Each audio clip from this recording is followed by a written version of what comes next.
धाम, केदारनाथ, अमरनाथ और बद्रीनाथ, ये 4 धाम है। 4 की जो अक्षरधाम मंदिर है उसमें भी बुद्ध संस्कृति है और अमरनाथ, केदारनाथ, बद्रीनाथ सब जगह बुद्ध की संस्कृति है। भारत का हर व्यक्ति बुद्धिस्ट है। क्यों? क्योंकि जिसको बुद्ध से नफरत होगी तो वो अशोक का जो रुपया है, अशोक की लाट लगी हुई किसी भी चीज का यूज नहीं करेगा, जिसको बुद्ध से नफरत है। और मुझे लगता है किसी को नफरत नहीं है, क्योंकि रुपया से दवाई खरीदी जाती है, उस पर अशोक की लाट है। नमस्कार, मैं हूं अरविंद कुमार, अपने साथी अमित कुमार और कैमरामैन अर्जुन के साथ। आप देख रहे हैं आपका साथ सबका विकास। जो मैंने अभी बयान देखा था स्वामी प्रसाद मौर्य जी का, विकिपीडिया उठा के देख लीजिए। अभी भी 8वीं शताब्दी तक बद्रीनाथ धाम बौद्ध मठ था।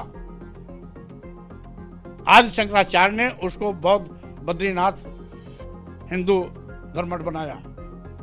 तो बौद्ध मठ एक राजनीतिक इशू हो जाएगा, स्वामी जी कह रहे हैं, लेकिन सच्चाई भी कह रहे हैं। अक्षरधाम, केदारनाथ, अमरनाथ और बद्रीनाथ, ये 4 धाम है। 4 धाम है और ये बर्मा के नाथ संप्रदाय के भंते लोगों ने बनवाए थे। ये वास्तविकता है कि जो अक्षरधाम मंदिर है उसमें भी बुद्ध संस्कृति है और अमरनाथ, केदारनाथ, बद्रीनाथ सब जगह बुद्ध की संस्कृति है। इसमें कोई डाउट नहीं है, कोई शक नहीं है। मैं इस पर राजनीतिक नहीं, लेकिन सच्चाई क्या है? क्या सच में जो मंदिर हैं वो बौद्ध मठ हैं या नहीं? देखिए, बुद्ध गया का जो मेन टेम्पल है सम्राट अशोक ने बनवाया था, उसी की नकल है देश के अंदर जो मंदिर है। और जो अमरनाथ, केदारनाथ या स्वामी जी कह रहे हैं वो बात सही कह रहे हैं, उसमें कोई डाउट नहीं है। मंदिर है, बुद्ध का मंदिर था, बाद में भाई जो भी रहा हो संस्कृति चेंज हुई है और वो भी तो संस्कृति भारत की है, इसमें कोई नई बात थोड़ी है। तो मतलब आप स्वीकार करते हैं कि हाँ वो मंदिर से पहले बौद्ध मठ हैं? हाँ, बौद्ध मठ था, वो बुद्ध विहार थी। वो कि नाथ संप्रदाय के भंते लोग होते हैं, बौद्ध धर्म के जो बर्मा के नाथ थे, वहाँ पर बौद्ध लोगों को नाथ संप्रदाय से जोड़ा जाता है। वो है ही, वो बौद्ध धर्म के थे और हैं, इसमें कोई शक नहीं है। अगर कल्चर को देखा जाए तो वो बयान उनका ठीक है। बुद्ध तो एक इंटरनेशनल भगवान है और भारत के संविधान में भी बुद्ध है और हर व्यक्ति के घर में बुद्ध है। हर व्यक्ति के घर में बुद्ध है। क्यों? क्योंकि भारत का राष्ट्रीय चिन्ह अशोक की लाट, ठीक है। भारत की सेना पे अशोक की लाट।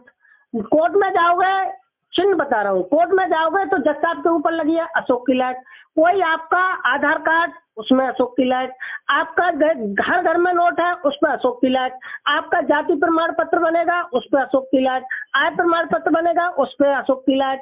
आप राष्ट्रीय बैनामा लेख खतौनी निकलवाएंगे, उस पर अशोक की लाट।